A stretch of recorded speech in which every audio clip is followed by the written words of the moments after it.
Well, anyway, Deadpool dropped today. Hey, actually, I would lose the sense of comedic timing.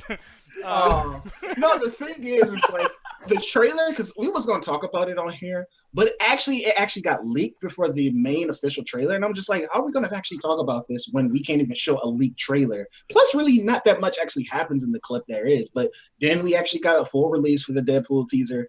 And it's coming out 2018, which is, it makes sense. I don't know why I thought it was going to be like around this year. That would have been too early. So I guess it's actually good that it's actually coming out 2018 and stuff like that. And the trailer, it seems like a lot of the comedy is coming back. Ryan Reynolds still being Deadpool is still funny and stuff like that. The whole Superman joke that they had in the teaser trailer was actually kind of funny and stuff like that. And I'm just really curious. I'm just really curious if they can live up to the first one, because the first one was such like I won't say like it was the best thing ever, but it was a great attempt at doing Deadpool for the first time in a film. So they fucking nailed it. So I want to see if that can carry over. Or by the time we actually get the second one, we would just be like, well, I'm done with this. Like, it won't be like another Transformer thing. Like, the whole novelty of it is weared off. Like, they really have to make a good movie this time. And not just because of the novelty. Not because the first one was actually a good movie. It was a good movie in its own right. But most people like it because, oh shit, Deadpool, it's on screen. This time around, the novelty is wearing off. It's about being a good fucking movie. So I'm just really gets curious. you more excited or it gets you less excited? It gets me it makes me more cautious because, like I said, the novelty is already worn off. We already seen how it is. We already seen how it can work.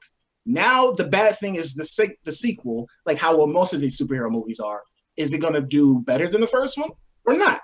And with the Marvel Cinematic Universe, the only one that's actually been consistent is the Captain America franchise. Like, every single one that's come out has been fucking amazing, while all the other ones suffered. After Iron Man, like Iron Man 2, man. Iron Man 3, what the fuck? And then Thor 2, I fucking hate Thor 2. So it's just like they haven't been able to keep up with the consistency. So I'm just hoping Deadpool can do the same. I really saw this because I actually didn't think this was a real teaser because, I mean, as far as I knew, they're not done writing the movie. I mean, they're still working on it. They're still casting Cable. I mean, they just announced the guy who they want as like their top pick for Cable too. But it looks fine. It definitely looks like it's the guy who did John Wick because it's one of the directors from that first film. Oh, yeah, I forget his name. It's like Daniel Leach, I think his name is. But it definitely has that kind of that heightened sense of color that he brings, which looks a lot different than kind of the flatter lighting of Deadpool 1. So, you know, if it's a kind of a test footage reel, then it's promising. I mean, that Superman joke does go on for like, what, a minute in the trailer? So it's kind of, it's a little long. I like it. That's part of my. I did like the fact that Logan is the movie playing his kid behind. Yeah, they put it in the beginning of the movie. Yeah. You know, which is funny because I like that quote he said in the actual trailer. But he was just like, "Yeah, I wonder if Logan would probably say if you all that motherfucker has to do is just dress up in the like blue jeans and a tank top." So that was actually pretty funny. But Rashad, what was you gonna say, buddy? No, I was kind of say like that joke, like the Superman joke was funny initially, and then it kind of goes the way most comedy goes. Like most comedies today go like.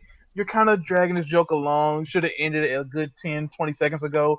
And that's part of my problem with like even the first Deadpool movie is it's like there's no plot. If you take out all the dick jokes and everything in that movie, there's really almost nothing there.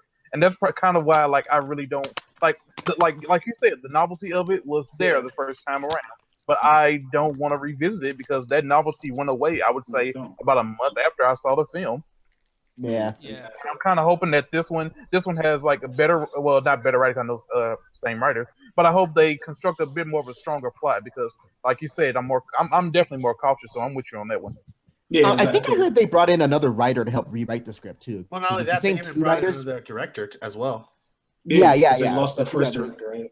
One thing too, and I want to go ahead and check out, what they say in the chat. And Julian actually just said that, Deadpool is a love movie. Do you guys feel like this is gonna have somewhat of that because it worked so well with this coming out in February, and then the whole like bring your girlfriend to go see this shit? You know? No, that's the that thing. love angle is not really a big part of the film. I mean, it's there, yeah, exactly. But... It was a gimmick, and it was mostly for the marketing of the movie rather than the actual movie itself. And they just kind of like the clever marketing team. They was just like, okay, this movie is gonna be released around that time, so they got a creative enough marketing team where they actually worked that into the movie itself. itself. The It's time like of release was clever too, just because there's so much other competition. Like this had to be released in March or February, and not even March because Batman v Superman. So yeah. Yeah, exactly. But like, no, like if they do the sequel, don't release it around Valentine's Day because we don't want that to be like a thing. Like they release it on Valentine's Day, like release it on another month, or dependent upon the, like you said, competition. Release it when there's no competition. Then again, they probably could release it around some good competition because people love the first one so much. The first one was so revered that they probably could compete with some other movies now. Like, of course, they ain't gonna compete with like nothing like Star Wars, but like probably other Marvel movies that's releasing. Maybe like if it was releasing around the time as not an Avengers movie. No, something small, like something like maybe the Black Panther movie. Me personally, I think it's You take right that where back. it's at is perfect. I actually want to ask Allie really quick too because you just saw Logan, and I was going to ask you. I mean, you knowing how violent and everything that movie was, do you feel like Deadpool, since this people keep saying it's like, by the way, too, it's the first rated R movie when everyone's like, no, like fucking Spawn's the first one. But come on, guys, that shit was like what? 20 years ago, like doesn't count anymore, right? Yeah, about now. But with Allie, like with that said though, do you feel like this is gonna push the envelope even more, like even more gory than Wolverine or whatever, Logan? I mean, I thought, Logan, I thought was kind of, in a way, almost on par with Deadpool, like the first movies, violence was. I mean, it's not as flashy, like, oh my god, look at that guy getting splattered over there, like, it's nothing like that. I mean, it's just kind of more realistic type of gore, like, hey, if he cuts this person, he's gonna bleed out, and yeah, it's gonna have a huge, like, laceration in his stomach, like, stuff like that. There's only like If he one dies, he part. dies. There's only like yeah, exactly. There's only like one or two parts where I'm like, oh, like kind of thing, but it's nothing too like, hey guys, we're rated R, so now we can do all this. It's like, I think they thought of the story first, and then afterwards they thought like, okay, let's just make the violence more believable. I just wanted to mention a quick point before we move on here. But Alan, I know for people like him, he really hopes that the sequel can actually get a little bit more clever with its type of humor, because he said the first one he doesn't like because it was mostly about meta humor and just dick jokes and sex jokes and swearing. So he's just like, for him, for his sake, for people like him, yeah, I do hope that Deadpool has like a tighter script or a tighter dialogue that's just a little bit more wittier and clever, because Deadpool can be that character if you read him well.